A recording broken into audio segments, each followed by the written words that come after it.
al-Rhagib al-Isfahani's book, Al-Dhari'a ila Makarim al-Sharia.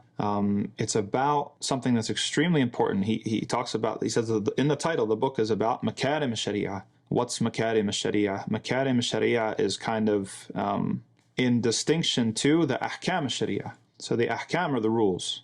Okay, what do you have to do? What's wajib? What's fard? What's sunnah? What's mustahab? All these things like do this, do that, do the other. So it kind of assumes an obedient reader, a motivated subject, like someone who's ready to put things into action. That's like your standard fiqh books. Your standard fiqh books are about the ahkam al-sharia, about the rules of the sharia. Whereas a book that's about the makarim al-sharia are about, it's about the wisdom that's in the sharia. It's about the consideration that's in the sharia. It's about appreciating the beauty of the guidelines and the framework that Allah subhanahu wa ta'ala gave us, and the wisdom. How does Allah's names and attributes, His characteristics, manifest themselves in the legal system that He gave us as guidance, right?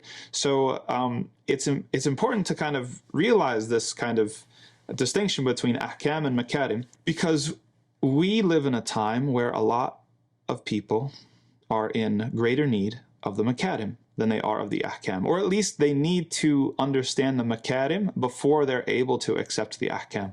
Okay, so for example, when I first came here to Utica as an imam, somebody said, "Okay, brother, you have to give a khutbah about how women dress.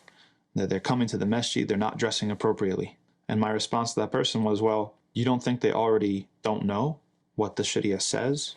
Maybe it's not about information. Maybe it's about motivation." Right? So if we're looking at, okay, what's a genre of literature that's going to kind of solve that problem of motivation and of care? It's the makarim. It's not the ahkam. You can talk to a wall all day. You have to do this, and you have to do that, and you have to do that. And if the person isn't motivated and they don't have the relationship with Allah where they're ready to submit to that sort of thing, you're talking to a wall. It's not going to benefit them at all. So focusing on the makarim of the Sharia, right? Well, why did Allah give us this guidance? Why is it relevant for you today? What are the good things that are going to happen when you're in compliance with Allah's guidance? What are the dangerous things that might happen when you're not? What's going on in the internal dimension of your soul when you're living in harmony with the way that Allah wants you to behave and to act, versus what sort of discord is occurring when you're in contradiction to that guidance, right? This is the sort of genre of the makarim of the Sharia.